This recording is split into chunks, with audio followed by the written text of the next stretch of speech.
best things you can do to create strong, healthy relationships is one, start searching for people's greatness and stop looking at what's wrong with them. Because another guarantee of human behavior is we're all insecure about something and everyone's working on something. It's a guarantee. If you're looking for a flaw, you're going to give yourself confirmation bias and you will find flaws. Give yourself a confirmation bias of positive. Look for the greatness because everyone's got it. So you first find their greatness, and the second is look for their priorities of what's important to them and be a resource for them. And the only way you can do both those things is adopt curiosity. There's nothing better to start making human connections than being curious about another human being, where they come from, what their backgrounds are, what their thoughts and opinions are, without judging them.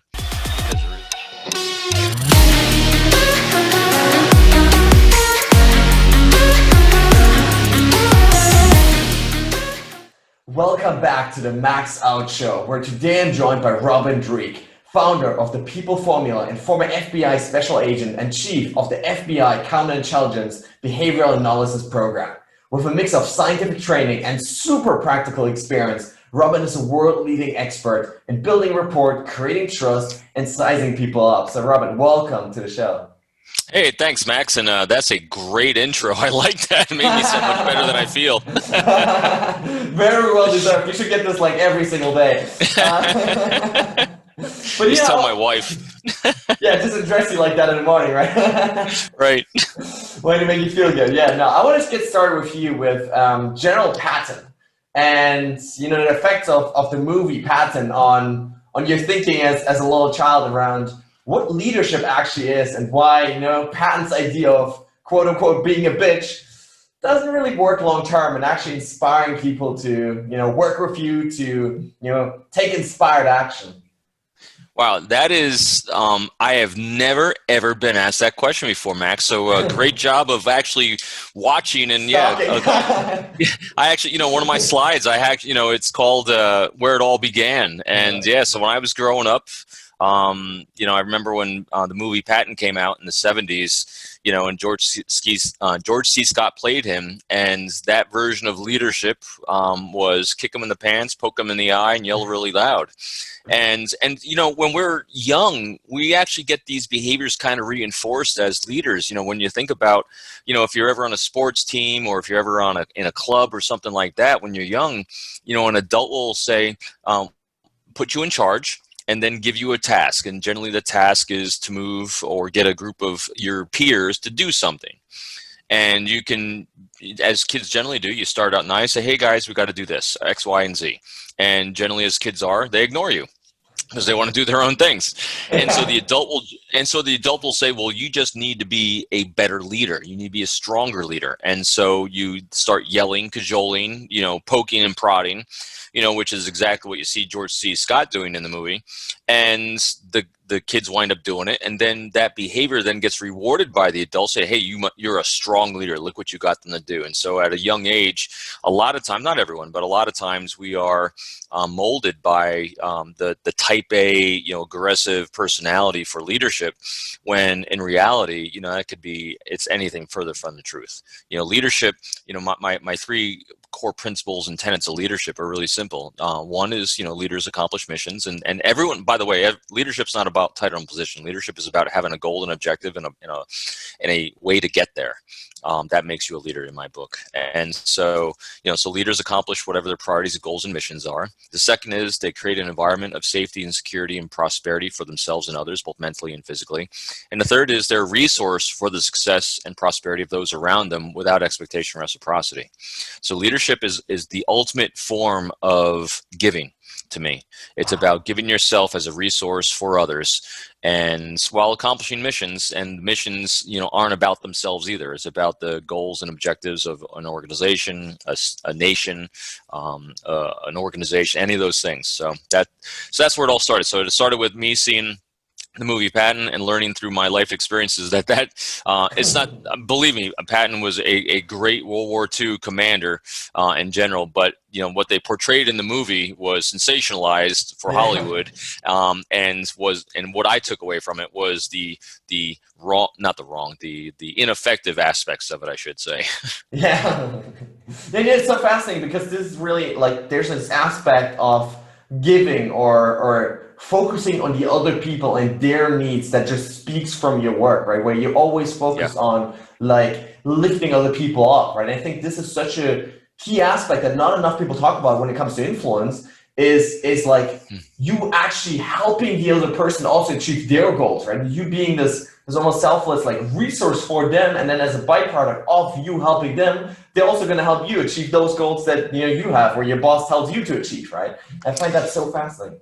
Yeah, it's been the most empowering. I got goosebumps when you're even saying it. It's been the most empowering, enlightening thing in my entire life was, when you're in your, especially as a type A like I am, you look at my bio and background, Naval Academy, Marine Corps, FBI, all those things. That is a hardcore type A. And the personality of people like me are generally the things you can do for yourself to make yourself look great. And that's generally what people do in their 20s and 30s is they think the way to prosper in life and get ahead in the things you're trying to do is by making yourself look good. But in reality, what I found as I matured and started realizing the impact I have on other people and the cause and effect of my behaviors was that it's not about how you make them feel about you. It's how you make them feel about themselves and how you can be a resource for them. And if Harvard University did this great study back in the spring of 2012, and I've talked about it numerous times, where they saw that when people are sharing their own thoughts and opinions about themselves, their brain is rewarding them with dopamine. And we roughly do this 40% of every day. And so if you take your 40% and give it over to someone else, so their brain is rewarding them for engaging you, so you make it about them, and you make it about them by seeking their thoughts and opinions. You talk in terms of their priorities. You validate them without judging them, and you give them choices. Their brain's rewarding them for that. And so people will ask me then, so Robin, when do you get your brain reward? When do you feel good? And I said, well, let's go back to those three anchors I already mentioned, Max. Is one, that leaders do. The third one is your resource for their success and prosperity without expectation or reciprocity. And so when we accomplish our own personal goals in life, our brain rewards us. And if one of your goals in life is to be a resource for other people's success, when you see people successful, you are rewarded chemically for it in the brain. I've literally gotten addicted to watching people being successful from anything I've been able to do for them. And if you ever, I think the easiest analogy in the world for people to have is if you have ever taught, mentor, and guided anyone, either as a young adult, you're a mentor to someone, or as a parent, like my greatest impact in the world is my kids. For all the things I've done professionally in my life, recruiting spies and all that, I get the greatest joy in my life of watching my kids be prosperous and being a part of their lives. That is hands down the greatest thing in the world, because what am I? I'm an available resource for their success and prosperity without expectation or reciprocity. That is it. That's why I'm excited today. I thought, before the show started, I'm saying, I'm going to go see my daughter. My daughter, graduated this past June. Oh, wow. She's only 22 years old, and she's a nurse. And she is doing phenomenally well. Here we are in the middle of a pandemic where people are losing jobs or having a hard time making ends meet, and she's prospering. She's doing very well. My son's at the Naval Academy as a junior there. Both of my kids are doing exactly what they set off in life to do, which is beyond my imagination. Because who does that? Who actually sets a goal in life and actually achieves it? Yeah. People, I didn't. People ask me all the time, so how do you get to run the FBI behavioral analysis program? I said, it's easy. I failed at everything else I wanted to do. Literally, this was not my plan. It was, my plan was be like Patton. Yeah. I really, and I would be remiss if we didn't dive more into the whole spy thing and how you got to that place, right? But before, what you mentioned there, the dopamine that's being released when you talk about yourself and giving your share to other people, that I think if people understand that you can get excited about other people, whether it's your friends or your colleagues or your family, like achieving their goals, when you get like that dopamine hit from that, like there's an endless amount of potential for joy and happiness in our lives, right? Like when you just get genuinely happy and excited about other people succeeding, there's such a tremendous power in you also feeling the exact same levels of joy and fulfillment. That I found so powerful. So how do people make that shift, right? Because it is a very rare thing in society to focus more on like, hey, I want my best friend to succeed. Almost more, I'm not gonna say more, but like that's a vital part of the focus on our daily life. Like how do people make that shift? The greatest challenge to that is our own ego, vanity, and insecurities. I say the first thing you got to try to do the best you can every single day is to like yourself. Have no, I think the greatest detriment to our own success and being able to take joy in others, people's success is our own sense of shame, our own sense of self-loathing, beating down ourselves. It's horribly detrimental, because as soon as we start feeling those feelings, we think then we have to put a false facade on in front of other people to self-promote. And when we're too busy self-promoting ourselves because of that self-hate we have, we tend to not be able to take joy in other people's success, because we're all on our own individual personal paths of what we're supposed to get out of this life. I mean, a greatest example I think for me right now is, I'm a professional speaker, I'm a teacher and trainer and share of things like we're talking about today. And I have good numbers of friends that are doing exactly the same thing. We all have our different framing of our backgrounds and the tools and techniques and how we're presenting it. But we're really, if you're a competitive person, a type A person, you look at these people that are in the same area as competitors, and you get resentful or jealous of their success. And that's nothing but further from the truth. Actually, the people I interact with closely that are in the same genre, we celebrate each other's success. We actually help each other be successful, even though, because there's no competition. It's about helping each other and being resources for each other in each other's lives. And so getting to that is first being comfortable with yourself, letting go of your insecurities the best you can. And then the other thing that starts creating your inner light, as I call it, is strong, healthy relationships. And one of the best things you can do to create strong, healthy relationships is, one, start searching for people's greatness and stop looking at what's wrong with them. Because another guarantee of human behavior is we're all insecure about something and everyone's working on something. It's a guarantee. If you're looking for a flaw, you're going to give yourself confirmation bias and you will find flaws.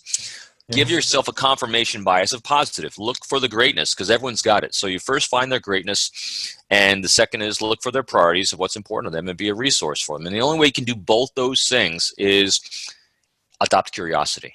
There's nothing better to start making human connections than being curious about another human being, where they come from, what their backgrounds are, what their thoughts and opinions are, without judging them. Because there is no right and wrong in my book. There's just is. Everyone's context is their own context from their own personal experiences, their own background and beliefs. In fact, I'm doing something interesting right now. I do a lot of walking every day.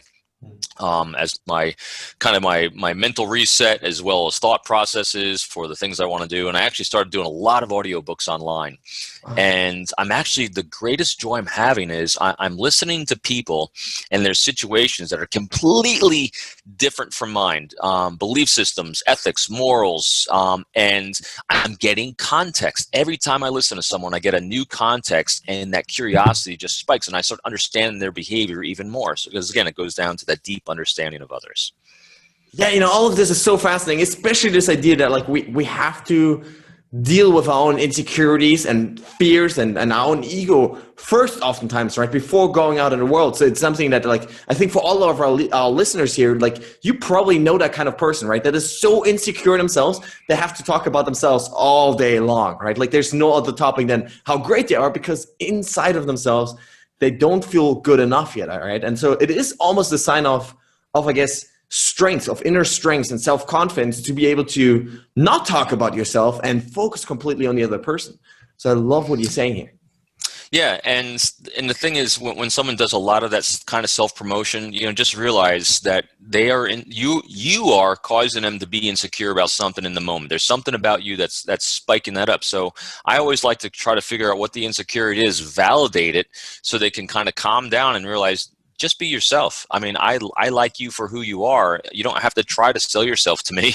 I mean, who hasn't experienced that you just like people for who they are, not their title and position, because people don't care about your title and position. They just care about how you treat them. That's it.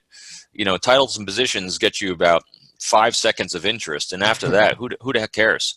So yeah, I mean, nothing could be further from the truth. And just be that curiosity. It's just a phenomenal thing. I see life as one great big reality show. I love that. And I really want to dive later into really the specifics of like how you can talk to people and how you can get that interest, how you can earn more than, 5 seconds of actual curiosity. But now I really wanna learn more about this, the career you mentioned, right? And like almost accidentally, I guess, ending up at the FBI as a spy catcher. So how does someone, how do you get in a field? And like what were some of those I guess struggles that you mentioned before that ultimately led you down a path of becoming this kind of spy catcher? It was, as I said, I got to where I did because I failed at the first things I wanted to do. I mean, I went, my lifelong goal when I was young, my means goals, as I call them, not the ends goals, my means goals, the things I thought I needed to do to get to the ends goals, which is I want to become a great inspirational leader. That was the end. I want to become a great human being and a great leader. My path I thought I needed to accomplish was go to the Naval Academy. And so it took me an extra year to get in there. It almost took me an extra year to get out because I went there. I wanted to be an aerospace engineer. I wanted to be, then go Navy pilot. I wanted to be like a Blue Angel. I wanted to become a test pilot, astronaut. I mean, I was on a course. All of it, huh? That's what I wanted. And I wound up, failed out of aerospace engineering, majored in political science. And then my eyes went bad my sophomore year there, so I couldn't fly because back then you couldn't have corrective vision. Even though now my eyes are still 20/20, it's ridiculous how I got misdiagnosed. So wow. I couldn't fly. So I wanted to go in the Marine Corps instead of Navy, and then everything just went sideways. And when I was at my last duty station in the Marine Corps, I was at Parris Island, South Carolina. I trained recruits. I was a company commander down there. And we had a recruiter from the FBI come down, and he said, "Hey, I think Marine Corps officers make great FBI agents." I never had considered anything like that in my life, but I was going to get out of the Marine Corps at the time. I'd been in 5 years. And I had literally, here I am 27 years old. I had two questions. Even back then, I was always thinking in the future. I said, does all my military time count? He goes, yes. So I was already bringing in 9 years of government service into a government job. So that's good. It counted towards your leave. So I got more leave every year for that and retirement. And then my second question was, what's the retirement rate? In other words, how many people that come on board? I did because I was, since I had no idea about the job, I was curious, do people like this job? Yeah. And the only measure I had was how many people start it and go to retirement. And he said 95 to 98% of the agents that come on board go to retirement. I said, all right, they must like the job. Sign me up. So I went through the process. And then getting into counterintelligence, that was a happen chance as well. I get assigned to New York City. Which is not my first choice, just because, you make the same money in New York as you do anywhere else. And so New York was a very expensive place to live. But I was at my first firearms training up there. And it was like I'd been in the office 3 months. You go through lots of rotations, so you hadn't been assigned your permanent squad yet. And I'm at firearms training. We do it 4 times a year in the FBI. And I was wearing a Marine Corps baseball hat. Because I was a former Marine, that's what I wore.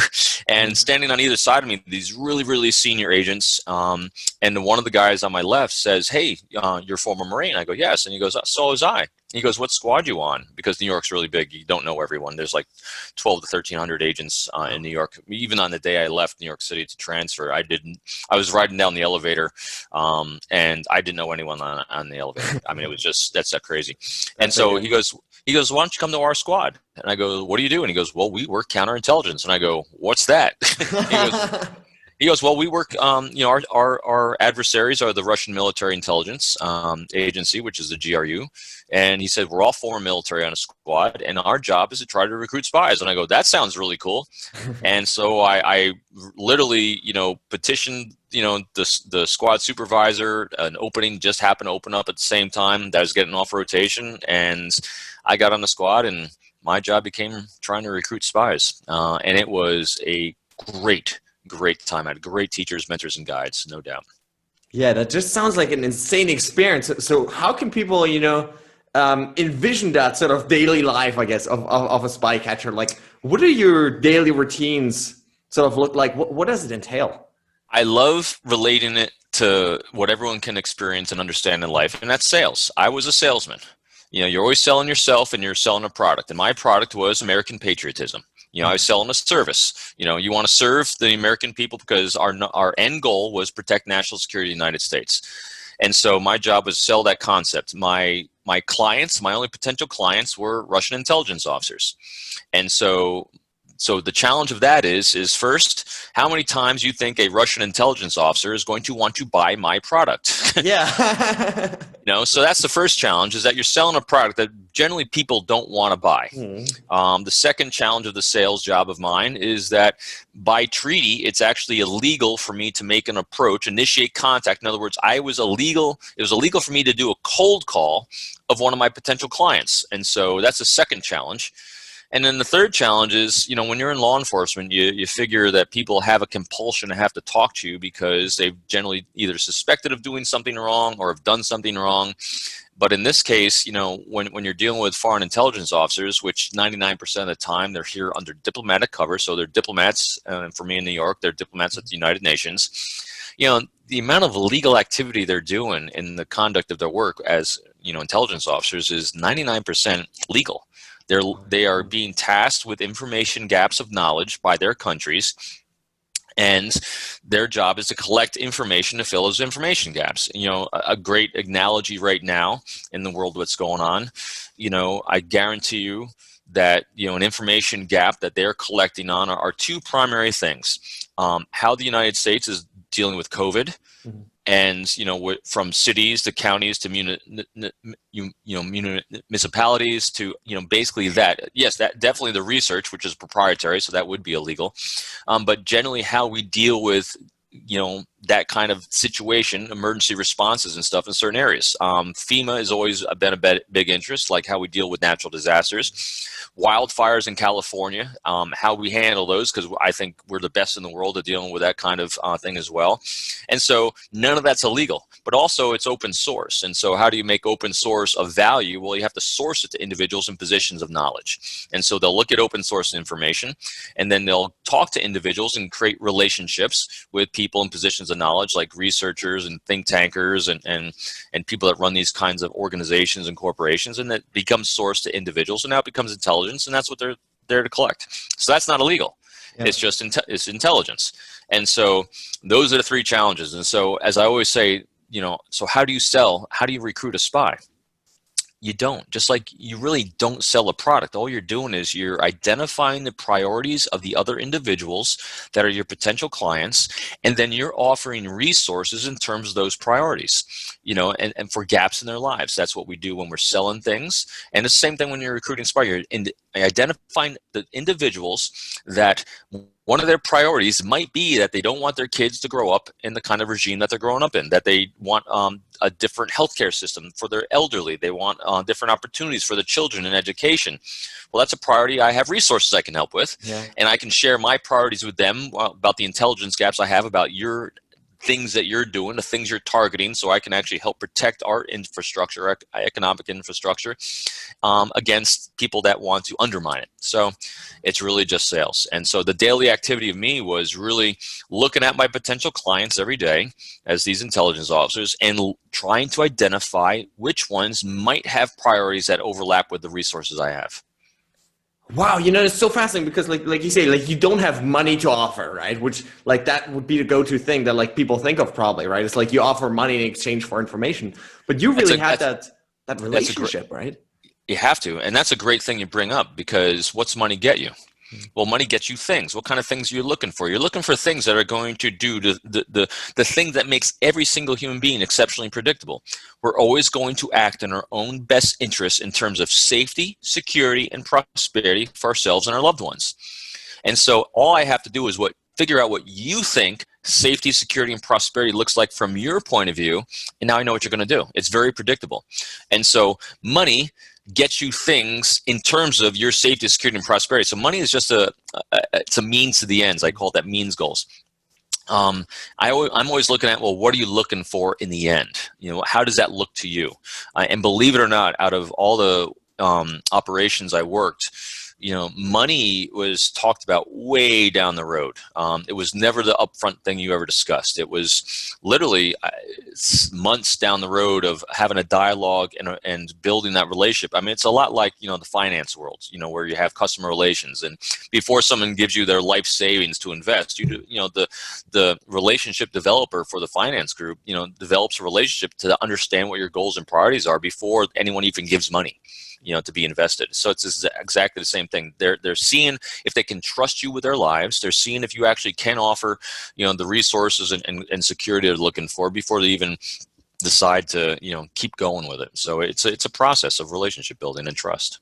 Yeah, for sure. So you mentioned these means and end goals twice before. So can you share a little bit more about like the distinction between the two? Yeah, absolutely. So in my life, and I think most of our lives, we think we have to accomplish things, smaller things, and these milestones in life, which I call means goals, because it's that old cliche, it's the means to the end.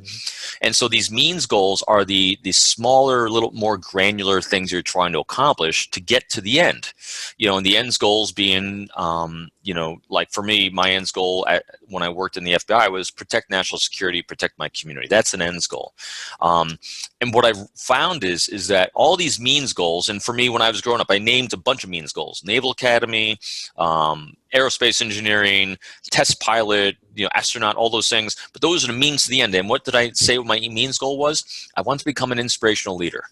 That was my goal. So the ends goals are kind of a state of being, of the ultimate achievement. Another ends goal for all human beings, I mentioned already: safety, security, and prosperity. So all the things we do, the means goals to get to there, are the things we think we have to do first in order to get there. In reality, what I realized is that if you focus on the ends goals first, the means goals fall into place. Because the means goals, I thought, are things I have to achieve, things I have to do. But another guarantee in life is you can't do anything by yourself.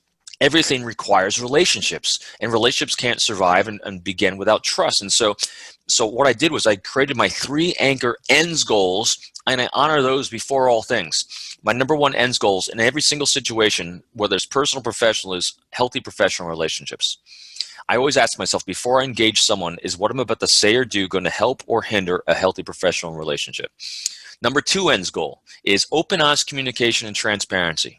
Because you cannot have a good, healthy relationship without that open, honest communication and transparency. And I'm the counterintelligence guy that will tell you, I don't lie. I don't use, manipulation. I don't use, subterfuge, because if that's even suspected when you're having a dialogue with someone, shields go up. They won't be trusting you. So I'm very big on transparency. And my third one we've mentioned already before is I first and foremost, I am an available resource for your success and prosperity with no expectation or reciprocity. Available resource, meaning that I will not impose myself in your life if you don't want me. Resource for your success, I don't say I'm going to help you, because that even gives a slight air of superiority, like I'm better than you at something, and people don't like that. Prosperity, that's very open-ended, because I won't define what prosperity is. You have to define what that is for you. And again, the no expectation or reciprocity. So if I honor those 3 ends goals first, the likelihood of my means goals, my priorities being taken care of by others, is really high. But I cannot have an expectation of it, because if I do, it comes back to me again, and I'm doing things for you because I have an expectation, hence manipulation. So those are the ends goals, and that's the difference between the means to the end. And if you honor relationships above all else, I guarantee you everything else will fall into place. I love this so much, especially this aspect of becoming that end goal first before, or using that to achieve your means goals, right? Because like you said, if you become this incredible, inspiring leader, automatically you're going to succeed in business, right? You're going to succeed at leading a team because you're already acting as that person. If you're, building trusting and positive relationships, then you're going to be better off because of that. And the beautiful thing about it is, like, you can access these states at any moment in time, right? Like the end goal, it sounds like it's not the thing that like has to be, 30 years down the line, but you can bring that into today, or get some of the characteristics and already display them today, and therefore then also achieve your means goals. Yeah, I do it. It's so funny, because being that type A, it wasn't what I was naturally doing in life. And my wife said this to me a couple of weeks ago. And especially in today's world, I get a lot of requests for doing webinars and podcasts, and people used to pay more money for these things when you're doing it, and now they're not. And so anytime I remember a couple weeks ago, I had another request come in to do a webinar for someone, and it was for so a not-for-profit group or something, and she said, "How much is that one paying?" And I go, "I don't know, probably nothing on this one." And she said, we were talking about finances, and I said, my first inclination is not what's in it for me. My first inclination is what can I do to be a resource for them. Wow. And it really, that's when it kind of hit me. It's like, wow, that is actually something I've been doing a while. And what happens is that, yeah, you do a lot of work for others, and a lot of times, you're doing right by people, for people, and then the things that come out of the woodwork to reciprocate come out of the most amazing places that like stun you sometimes. I mean, I did a thing for a group, a charity group, a couple months ago, and out of the blue, the guy that organized it, called me a couple days later, and I thought he was calling me to say, hey, I did something wrong during the webinar or nothing. and actually they sent me a check. Wow, man. It totally floored me. It totally caught me off guard. And it was because, I had a relationship, I was taking care of them. And I'm a big believer in, if it costs you nothing to do it, why not? Yeah. Taking care of someone else, doing, hopping on a podcast with someone, or doing a webinar for a group or organization that is a not-for-profit trying to help others, if it costs you nothing to do that, why don't you? I'm sitting at home. Yeah. If I'm sitting at home, certainly appreciate it. Why not? And it comes back, because it comes back to you in a lot of different ways. And that's why I keep doing it, because why not? Yeah, no, I absolutely love this aspect of focusing and giving to other people. And so I'm really curious about these end goals and finding out in other people their intentions and their goals and their focus areas. So how do you go about it? When you approach someone, whether it is in the spy world, whether it's in business or whether it's with your friends, how do you go about really learning about their own end goals and what they actually want out of life? So the first thing you can definitely assume is that all people's end goals is their safety, security, and prosperity. So I know that's what it is. I just don't know how they define it yet. And one of my favorite questions with anyone at any time generally starts out with challenges. What kind of challenges do you have in X, Y, and Z? And right now, I think an easy one to ask and identifying people and have curiosity about is, what kind of challenges are you facing during COVID? I mean, you and I, before we started today, you're talking about what it's like, over where you are, and I'm talking about what it's like here. And what we just shared with each other is our daily challenges. And then we share the challenges we know about other people. I have my friend in Australia. I share in her challenges. And challenges are the people's current priorities. And so now you're thinking in terms of, how can I be a resource for this person? And literally, my friend who's in lockdown in Australia, I think about her every day. Is like, what kind of email can I send her? What kind of thing can I do to maybe lighten her emotional load that she might be going through? And that's one way it starts, is like, how can you identify the priorities of others? And the short-term ones are their current challenges. And then I love this I call it discovery questions, just having a curiosity. Is like, with you, I mean, I have immense curiosity, like, how is it you're living there? What's that background you're in? Oh, that's black. So it's just a curiosity. Is like, wow, you're in a whole different part of the world, and I'm just curious about it. It's like, what's that life journey look like, and how did you get there, and why did you wind up making those choices? And it's and having that congruence between the curiosity and not judging it, so you have nonverbal comfort with the words that are coming out. That's how you discover priorities. And then during that, you just pay attention to the things they're saying and stop focusing on what you want to say. Because if you're focusing on the things that you want to say and sharing the anecdotes and the stories that you have to say, you're not going to listen to the words they're saying, because I guarantee you, everything out of their mouths is a priority. Yeah. And so just let go of what you want to say and pay attention to what they're saying, and you're going to discover it. And then if you start putting those two together, you're going to discover the means goals that they set in their lives, which are the current short-term challenges. And ultimately, you're trying to understand how they see that manifesting itself over time for their ultimate ends goals, which again is safety, security, and prosperity from their point of view for themselves.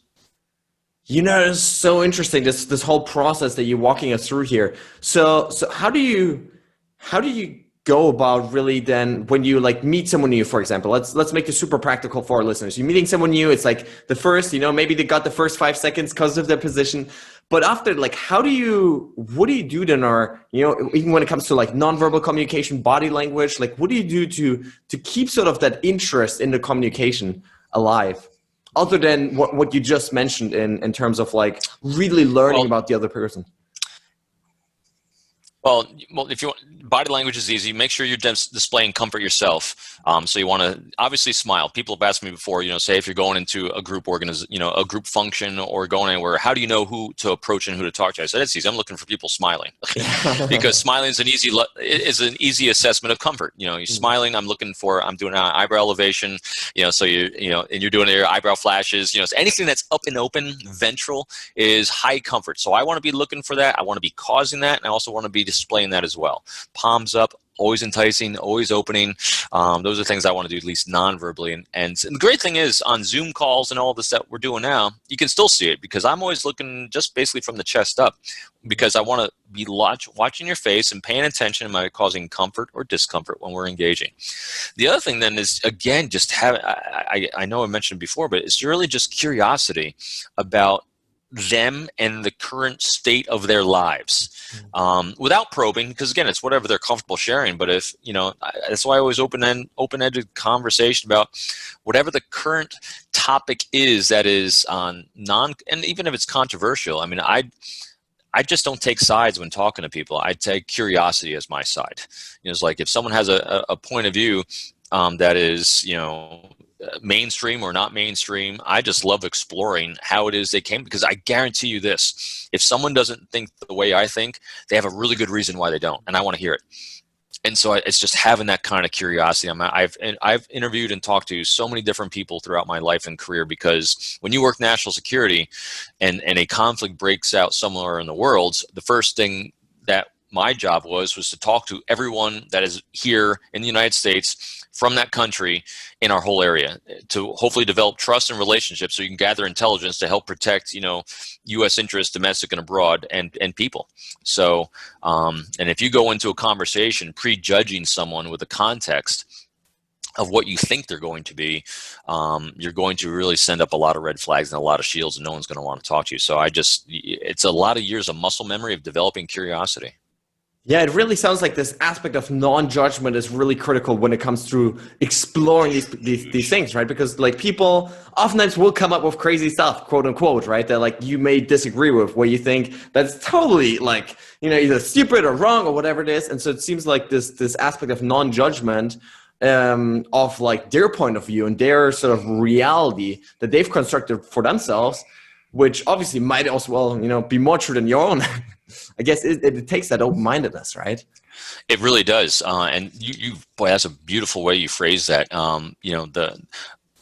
Understanding their, how they constructed their is, of what they see the world as, because that's exactly it. Everyone constructs it differently because of their ethnicity, their demographic, their gender, their orientation, their social and economic status, where they live. I mean, all these things impact their context, because that's, the third step in my code of trust is understanding the context. And what's really great is when you start understanding the context of another human being, that's where you can start building the commonalities, because you don't have to have the same experiences, but the fact that we have had experiences in a certain area starts building that commonality slash liking. And for me, one of my favorite questions of people, especially if I don't know where you grew up and it's so different than mine, is, tell me about a favorite family tradition you had growing up, or a tradition in your culture that I'm unaware of, because now that starts that way back clock for an individual.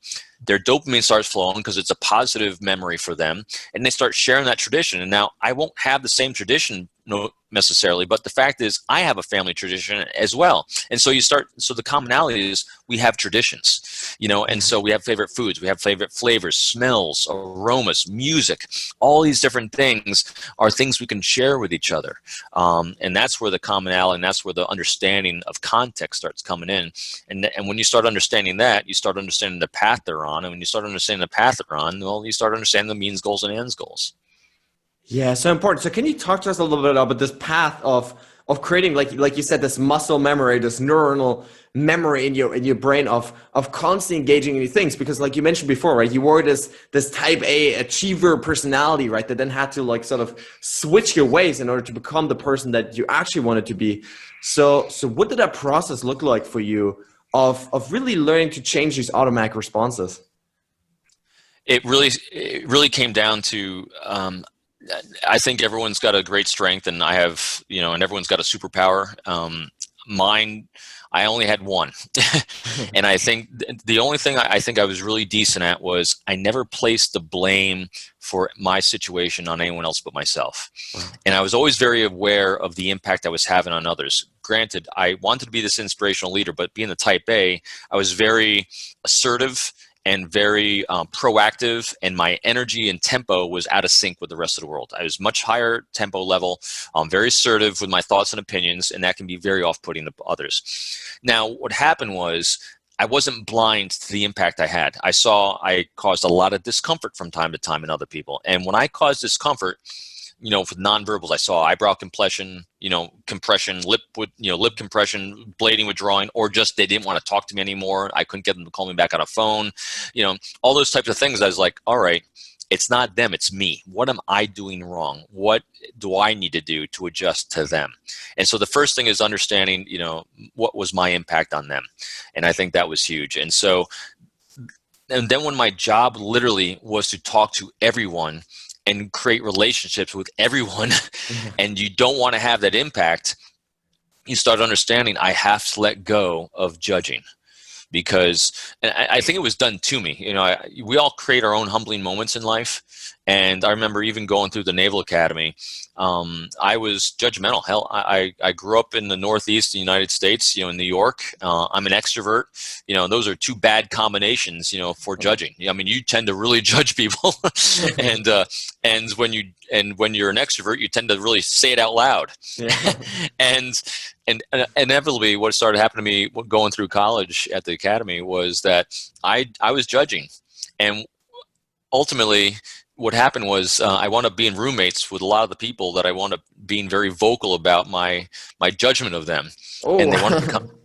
And what happened was the most amazing thing. They became my best friends. Wow. Because I started understanding them, because I was forced to live with them. And so I found in my life that I just don't allow anyone to bother me anymore. So if you're generally off-putting to me because of a different set of any of your thoughts and opinions, you're the one I want to learn the most about, because I guarantee you after I learn you and understand you, you're not going to bother me anymore. Yeah. Because once I understand why you are who you are, there's a reason behind it. In other words, no one wakes up in the morning, although I get refuted this a few times. No one wakes up in the morning and say, today I'm going to really piss everyone else off. Some people do, but most people don't. Yeah. And so I take it for granted that you're just being who you are. I just need to figure out why you are like you are. And so I had to do it because my job was to build relationships with everyone and sell that product. And by doing so, I had to put it aside. And so it really just came down to me instilling curiosity in myself, seeking the thoughts and opinions of others, and not judging those thoughts and opinions when I heard them. It's so interesting, because it really sounds like it takes this immense curiosity and self-awareness then, in terms of like studying yourself and studying the impact that you have on others, right? And studying like how when I come with all this energy and stuff, right, how do people respond, right? And so what I've realized personally, right, is like some people love it and other people hate it. And so sometimes, you need to tone it down a little bit then, because it's too much. So. And sometimes you can't either, because I get asked that a lot too. So, like I could tell you have very high energy, you got lots of animation, your tempo is really great. But you're right, that can be off-putting to people. But here's the thing, people aren't looking for you to be perfect. They're looking for you to make an effort. And so I get asked this, whether it's high energy and tempo, or whether, someone says to me, says, Robin, how do I counter the fact I just have natural sitting angry face? And everyone, and I said, well, if there's something you can't do something about, and you're worried it's going to make an impact negatively on them, you can, what I call negate the frame. You can actually address it first with self-awareness and self-deprecating humor, and it'll go away. It's like, for you, it's like, hey, before you start chatting with someone, you can say, hey, listen, I got to let you know, I have this high tempo, I'm high energy, and I'm really animated, and it can be very off-putting to you, and I'm so sorry. I'm working on it, but there's nothing I can do about it. So if you need me to, just poke me in the eye while we're chatting, and I'll stop. I can't say I'll hold it. And what are we doing? You're saying, this is who I am. I'm doing the best I can for you, and let me know if it's not good enough. And again, what's that? That's you're being transparent. And you made it about them. You let them know, it's like, hey, I suck at this. I'm going to do the best I can for you. Let me know if it goes too far. And the same thing, if you have natural resting angry face, you can say, hey, listen, before we get chatting, I got to let you know, I've been told I have this angry face. And I've looked at myself in the mirror, and you're right, I do. But you know what that is? That's actually, when I'm actually looking like I'm angry, that's actually me really paying attention hard to you. So if you see me looking angry, please know I'm not, and ask me if you think so, but it's not. It's me just really paying attention, and I apologize up front for that. So again, you're being transparent, you're being very self-aware, and you made it about them. Wow, Robin, you might have just changed my life with this. One tip. I think for all the people that I work with and coach, mentor, and guide, I get asked a lot of challenging questions sometimes. How do I deal with this, and this? And my bottom line answer, if I can't come up with a solution for engaging, the best thing can always be is just as transparent as you can.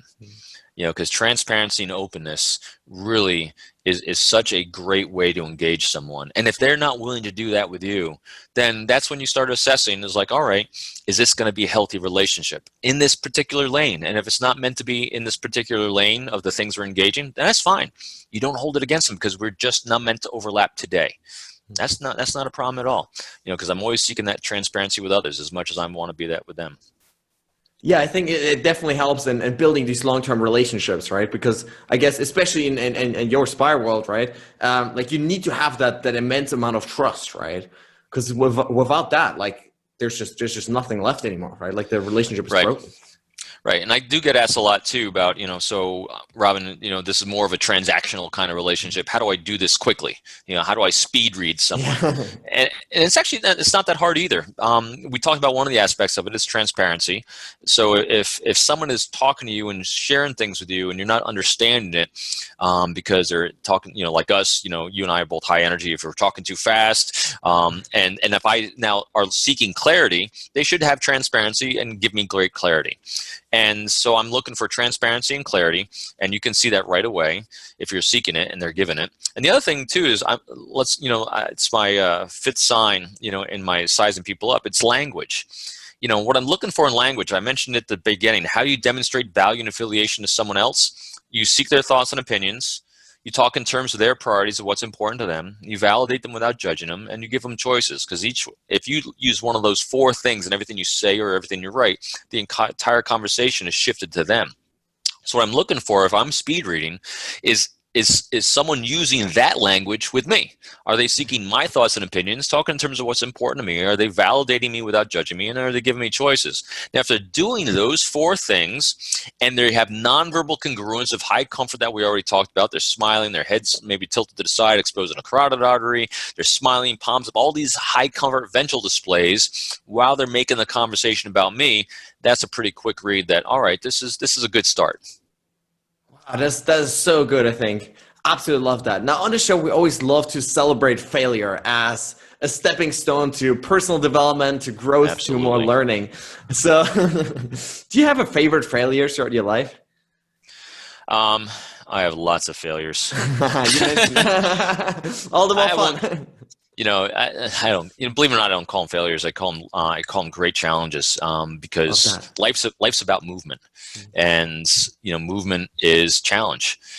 And so I think probably the one I talk about the most, and it's in a couple of my books, is when I was at Cherry Point, North Carolina. It's my first duty station in the Marine Corps, and the most profound one I think was Marines are really good at fixing other Marines when they're off. And so my context and my perception of myself at that point in time, I was 23, was that I was a great professional officer. I was life's natural leader. Everyone loved me. I was a great officer.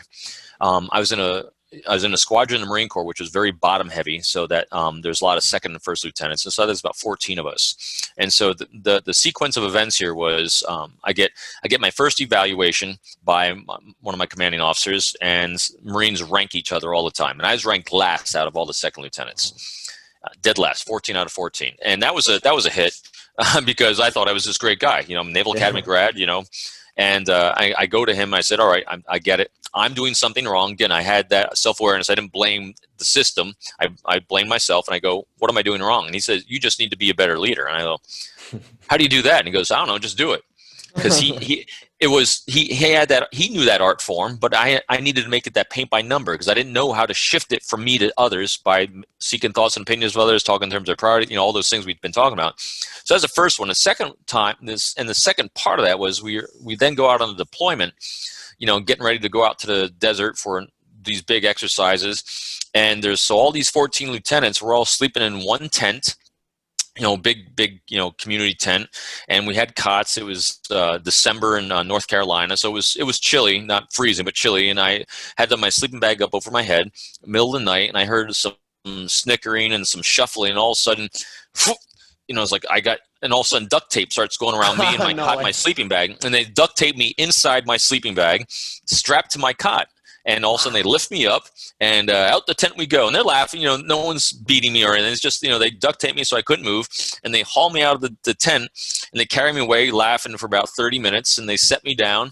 I wasn't struggling. I was just kind of seeing what was going on. Yeah. And then they go running off into the night somewhere. I had no idea where I was. I had a multi-tool in my sleeping bag with me, luckily. And I was able to pop my head out the top of the sleeping bag and started cutting a couple lines of duct tape, pop my head out, and realized that they had left me in the middle of the Gulf. It's called the Gulf 10 impact zone. In other words, the bombing range. They left me in the middle of the bombing range. Whoa!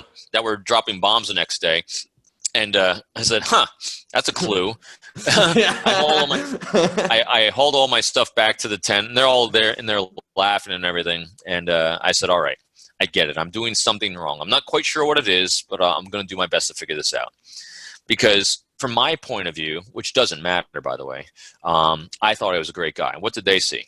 They saw self-centered, narcissistic ass. Wow. Because I was not making it about everyone else but myself. I was trying to make myself look good. And I must have been doing it in a way that took away from others rather than giving to others. So that was a great lesson in, all right, I need to shift something in my life. I need to figure out, and it became my lifelong journey. And as I call my 3 books I wrote, my manuals on how not to be the self-centered moron I was born to be. Because, you got to get over that ego. You got to get over that vanity. You got to get over the need to be better than someone else. Just figure out how you can be a resource for someone else. That's what leaders do. Yeah, absolutely incredible wake-up call. Now, if you could give our listeners just one piece of homework, one action step to take away from all of this, what would be that one thing? I'm going to give you 2. These are my favorite things. I love when people can start doing this. I guarantee you it's going to start shifting the relationships in your life to a positive way, and it's going to make a big difference. Number 1, start seeking the greatness in others. Find it. Everyone has it. And it might not be professional, might be personal. Find out what they're awesome at from their perspective. And because when you can start and focus on that, you're going to give yourself a great positive confirmation bias with other human beings, which will make you interact in a more positive way to begin with. The second is start discovering their priorities. If you can identify at least one thing every week someone does well, and if you can identify 2 to 3 of their priorities that week, and now once you identify their strengths, you want to identify priorities, think to yourself, how can I be a resource to make their lives easier now that I know these things? And if you start doing those couple simple things, you're going to start seeing a drastic shift. By doing one of those things, you're going to start seeing a shift gradual from people, seeing you in a more positive light and relying on you as a resource for them in their life. Because when you start building relationships, it's literally healthy relationships that are solving all your personal challenges in life. I always say this, you can have the greatest genetics and biology on the face of the planet, but if you don't have relationships, you might as well be a moron on a mountain by yourself, because it's relationships that are going to solve your challenges in life, and likewise for someone else. And so the way you build them is start by doing those 2 things. Absolutely love that. Now, before I ask my final question, where can listeners connect with you online? Great. It's I love sharing it. My website is peopleformula.com, all one word, peopleformula.com. Sign up to the Formula community because I'm about to start hosting some free 30-minute webinars in the coming weeks. Also, I have online learning classes there. I got webinars you can sign up for. Other podcasts, I'll put this one on there as well. Lots of free resources, as well as if people want to give me money, I'm always willing to accept that as well. Sounds great. My final question, what does it mean for you to max out your life? In today's, my answer for that today is kind of what we were talking about at the very beginning. To max out my life is being the best husband and father I possibly can be. I love it more than anything in life. And luckily, I take my lessons of being a father, which is basically a teacher, mentor, and guide, and doing my best to share that and my lessons learned with everyone else. That's how I'm maxing my life. Robin, I love this so much. Thank you so much for coming on the show. Thanks for having me, Max. I really appreciate it. Great questions. All right, guys, that's it for today. I really hope you enjoyed this episode. I hope you gained some valuable ideas, tips, tools, tricks, mindsets, belief systems that will hopefully inspire you to take your life to the next level. At the end of the day, guys, it's all about application. The only thing that's going to set you apart tomorrow from where you are today is how much action you take with those ideas that you gained. And so I really want to challenge you at this point to, not just listen to this passively, to not just consume this, passively, just think about other things, but to really take those lessons, take those ideas that you just gained and start applying them to your lives, to really start taking action and sprinting towards those goals and those dreams that you have in your life. Now, guys, at this point, I want to ask you for a huge favor. If you enjoyed this episode, please consider heading over to iTunes and leaving a review, as that helps me really grow the show and reach more people, impact even more people around the world. If you have a family member, friend, a loved one maybe, that you think could benefit from this content, please consider, sharing it with them, forwarding to them, as that helps us really build a community of like-minded people that are all about maxing out their lives. Now, guys, with that being said, thanks so much for tuning in today. I really, really appreciate it. Stay strong and see you tomorrow.